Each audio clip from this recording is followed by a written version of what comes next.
Got you loud and clear. Okay.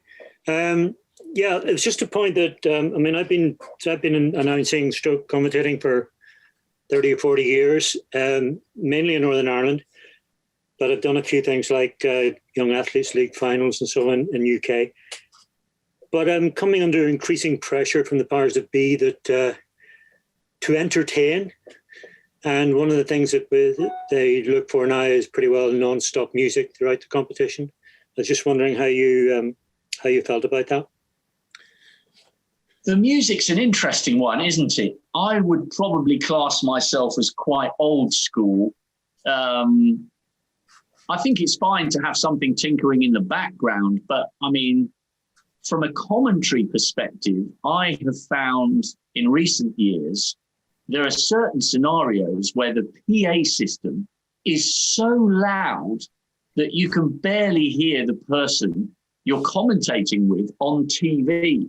I've had that happen numerous times where it's almost as if you've had a sellout crowd where you clearly haven't, where you are really struggling to hear the person sitting just two feet away from you. I mean, it'll be even bigger than that this forthcoming summer with all the COVID regulations. So I think the music can be overplayed, but then I'm 46 and I'd say I'm quite old school. So maybe there'd be other younger guys who think the music's great. I don't mind it, but I do think that it ought to be turned off in those last 2 minutes or minute before the athletes start, if it's a track race, because I remember I never made it beyond county champion, but I know at whatever level, that last minute before you start, you're going through a lot of different emotions. Apart from anything else, you're trying to gear up mentally for the amount of pain you're about to try and absorb in order to run your PB or finish on the podium or whatever your realistic aspiration is. And the amount of training it takes at any level, those people deserve to have that last minute with their head as clear as possible. So I would say, I suppose you've got to be guided by the person whose event it is. And if they insist that music happens and it blares out all the time, well, maybe you've got to go with that. But my personal preference, at the very least, would always be to cut all noise for the last minute so that those people can concentrate for the start. And Terry, do you want to come in with a comment or a statement? Yeah, I just wanted to jump in on preparation. One of the things that I do usually before meets, because I usually do the Carifta Games, and I've done the Commonwealth Youth Games as well. And especially for Commonwealth Youth, a lot of unfamiliar names, people coming from all sorts of different backgrounds.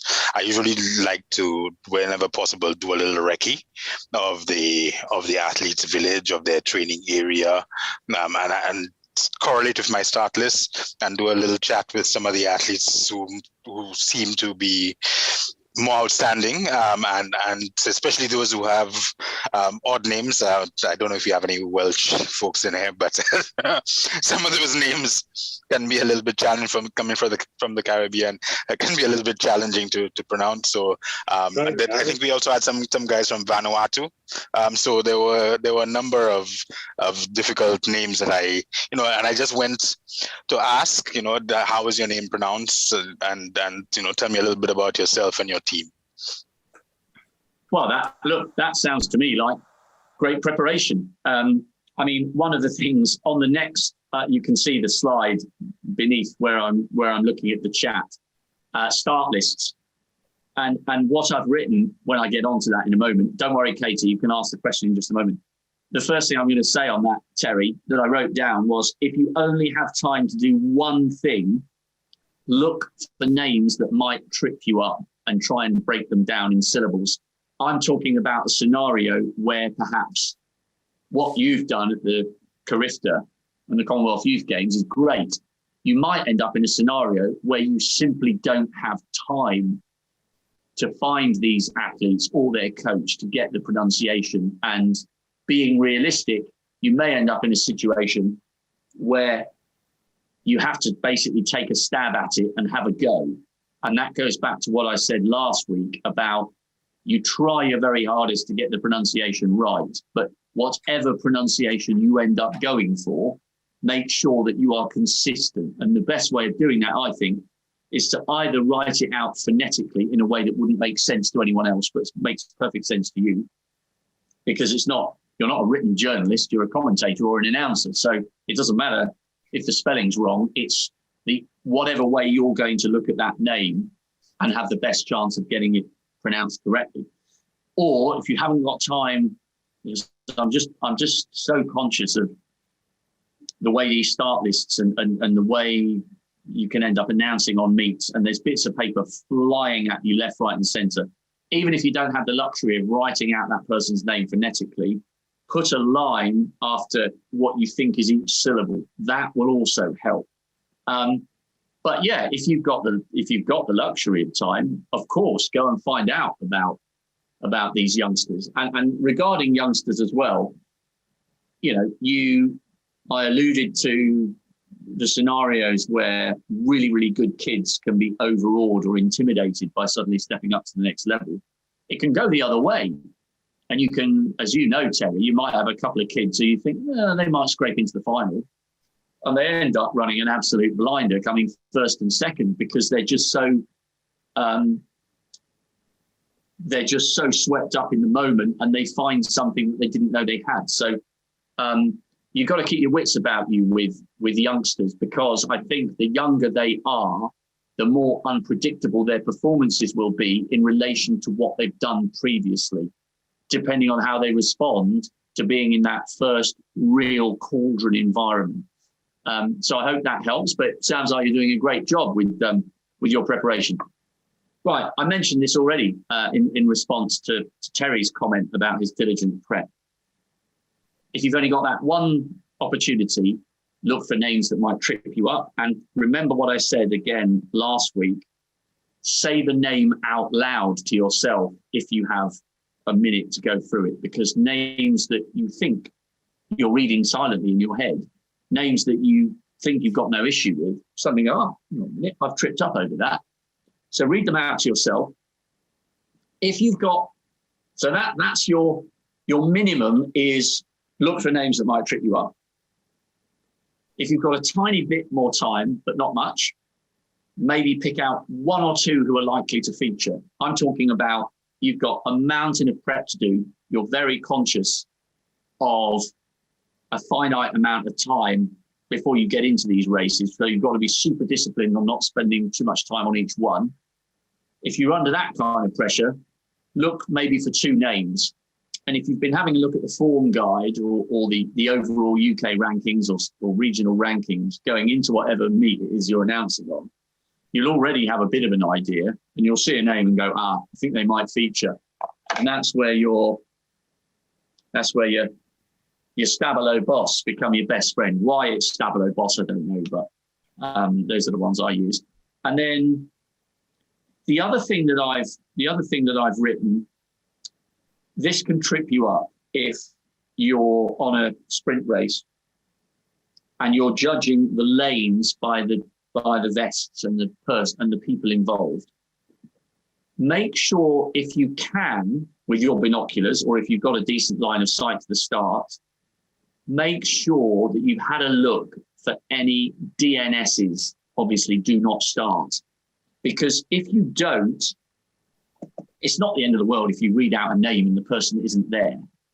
Where it can trip you up is when you start commentating on the race, you're looking for someone who isn't there. And that split second of mental confusion can lead you to think, so-and-so's fourth from the right, so they must be in lane 4. But if one of the lanes you can just get a little bit confused if you haven't checked. I'll get to you in just a moment, Katie. If you haven't checked for do not starts, it can make your peripheral vision more difficult, because you're suddenly scanning, going, hang on a minute, he should be fourth from the left, but he's not. There's only 2. So have a little look. If you have enough time, cross the name of that person out, so that whatever, they might be injured. It's a shame they're not there. And as you're saying that, you're crossing it out, so that when you then look at the list, and you're glancing up to the track and back to your notes, you've made a visual reference on your page to the fact that the person in lane 5 isn't there. Right. Let me just do sight lines, Katie, because it follows on, and then I'll get you in. One thing to be aware of, I only discovered this when I started helping Alison and Andy out on the announcing, because by virtue of the fact that you're commentating on TV, you have an unobstructed view of the track. If someone's standing in your way because they've meandered into your area, you normally find a screwed up piece of paper on the back of the head, reminds them to duck and get out of your way because you're trying to see the track. You may not get a clear line of sight of the start. Hopefully you'll get a reasonable, even if you're off at an angle, reasonable view of the finish. There might not be anything that you can do about that.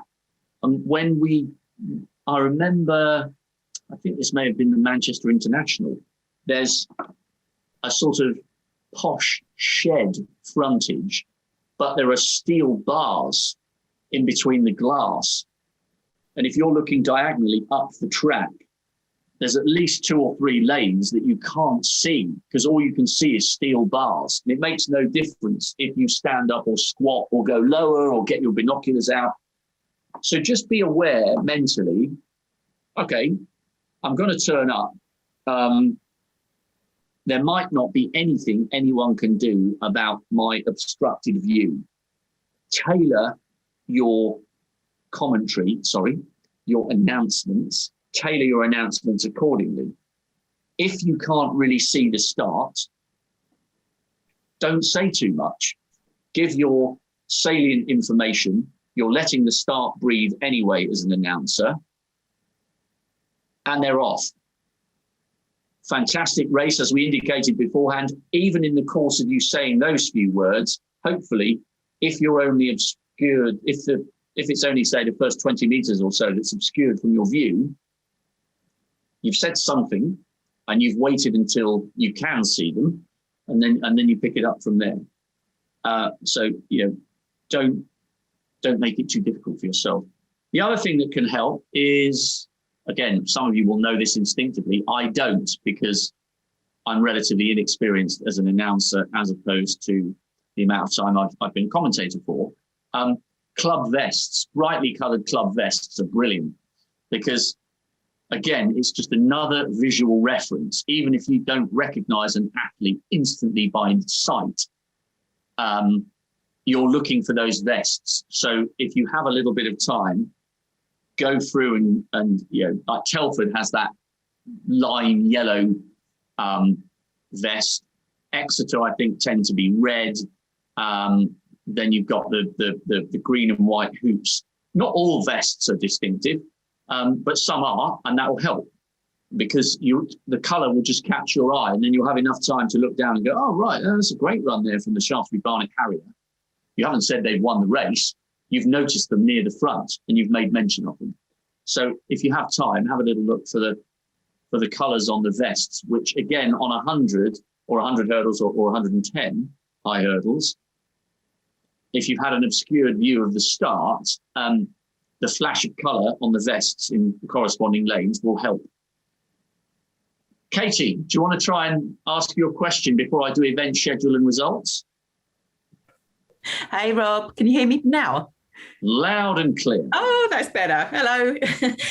Rob, my question is, it's a general question, actually. It's really not kind of, it's more to do with your own experience in commentating on big international competitions on the TV. It's just out of curiosity. What do you do? How do you deal with it if you are commentating on a performance that is deeply suspicious in terms of performance-enhancing drugs or an athlete who's back from a ban? I mean, you're known for being really, really positive and very upbeat in your commentary, which is fantastic. How do you deal with it? What words do you use? We've heard Tim Hutchins use words like unbelievable. What's your take on it?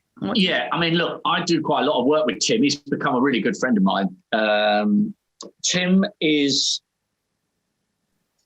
I'm not going to say he's more of a cynic than me, but Tim's quite forceful with his views, and I feel I feel as somebody who is a multiple world cross-country silver medalist, and someone who, was only a shade off the podium in the Olympic Games pretty much as a kid in '84 in the 5,000. He broke the pre-existing Olympic record, by the way. That's how good his run was for fourth place.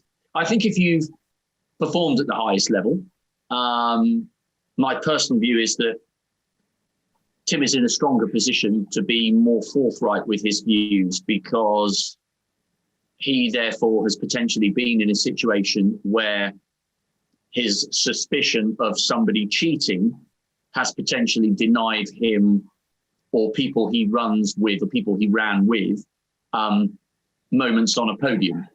So, but to answer your question, I mean, athletics has a hard enough time getting a foothold. We're not in the same situation, Katie, that we were in the 80s. I mean, remember when, to use Crammy as an example, Crammy and Oita in the mile in '85, that, if I'm very much, unless I'm mistaken, and I was allowed to stay up to watch that, it was an iconic moment, great race. That was live on BBC One and ITV at the same time. That is how big athletics was in the mid-'80s. The fact that if you said that to a kid now, that even a Bolt 100 meters, you would maybe have expected that. But if you'd said that to a kid now, a decent level athletics youngster, would a race be live on two networks, prime time, at exactly the same time? They think you're having a laugh. The only time that even happens now, I think, is for the World Cup final, when ITV and BBC go head to head. So the reason for mentioning that is we don't have that level of luxury of profile. So whilst it's not a case of pretending that cheating doesn't happen, my view is very much along the lines of, I have to believe the validity of what I'm seeing at the very moment that I'm talking about it. Because if I don't believe it, I can't do as good a job in getting excited about it and waxing lyrical about it. And in the heat of that moment, who am I to say that athlete hasn't been inspired by the context to find the extra X number of seconds or tenths of a second in the case of a short sprint. So I understand Tim's perspective, but the most I would do is be a little less excited than I normally am. But it would take somebody to be very familiar with my work for them to be able to read between the lines to that extent. Because I do believe that, in those moments, my job is to sell the sport. And how can I do that when I don't believe in the truth of what I'm seeing?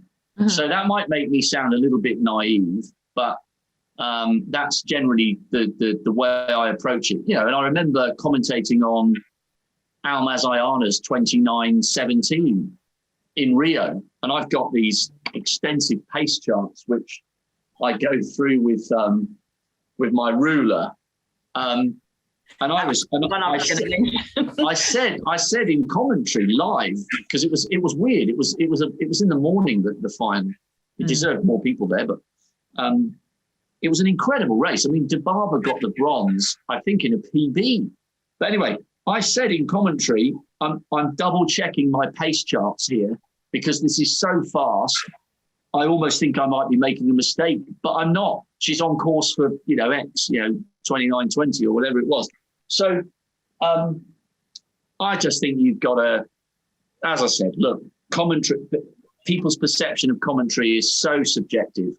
And there might be people, if I commentate on a race that somebody believes is won by a dirty athlete, they might be tearing their hair out listening to my commentary, or they might be in the other camp and they might they might be a little bit more of an optimist, and they might hear a cynical commentary or a little more cynical commentary from someone like Tim, and they might tear their hair out at that. So I tend to just try and believe in the validity of what's unfolding in front of me and let other people talk about whether it's a false performance afterwards. Thank you, Rob. That is really interesting. Thank you. Okay. Right. No worries, Katie. Anyone else? Fire in, and we'll do our best to get your questions. The event schedule is your yardstick. You've got to keep a copy of that to hand. And remember, I said this last week. Make sure you'll have a whole blooming heap of notes. Probably 50, 60 sheets of A4. Have another piece of paper next to you where you can cross off where you are. I put track races on the left and field events on the right. And when I know they're finished, I just put a little line through them. Only a thin line, it's still legible if I need to clarify or give myself a reminder. Oh, of course, we've already had some great action in the under 20 girls, under 20 women's 200 meters, blah, blah, blah, blah, blah. Still to come, we've got bang, bang, bang, bang, bang. So you've just given yourself a little minute where you sound like you know what you're talking about, but really important to have that with you for those moments where two semi-finals disappear and it becomes a straight final because they only had 9 turn up and they just squeezed 2 into one lane and decided to do it all in one go. And the other thing I've written on the event schedule, which is really basic, but again, it's important to those people about to run or have their timings changed. If you're announcing changes to a timetable, just take 20 seconds to double check that you've understood the information that's been handed to you that instigates a change. So you say, right, okay, looks as though we've got a change here. It's regarding the under 20 men's 400 meter hurdles. I'm just going to take 10 seconds to double clarify the change of times before I read it out so as to avoid confusion. Just bear with me a few seconds. Fine. In the case of John Glover's scenario, a little bit of music will tinkle along in the background, or people will just be minding their own business. You'll seek clarification from the Alison or Andy or whoever it is there, and you'll come on and go, right, just making sure of our facts there. And indeed, it is a change to the under 20 men's 400 meter hurdles. We were expecting X, Y, and Z, and it's now A, B, and C. So once again, if you are an athlete or a coach of anybody involved in the under 20 men's 400 meter hurdles, it is now at midday instead of 1 o'clock. Bang. So give yourself time. You don't need to rush it. Remember, you're there giving your time voluntarily. So take the opportunity to ensure the information you're about to impart is correct rather than rush through it and then have to correct a correction. Results. Again, make sure that you know what you're looking at and you understand the way it's been written. You may find that a field event result is handed to you, or another track race. A result is handed to you, and another race is about to start. So you might say, "I've just been handed the official results for that women's under 17 shot put." I will get to those in just a moment, because if you turn your attention to the far side of the stadium, we do have the athletes warming up for the semi-finals of the men's 200 meters. So I'll get to that shot put. Meantime, watch out for athlete in lane 2 here and lane 6. Bang, bang, bang. So that's how I would do the results. Always give yourself a little bit of thinking time.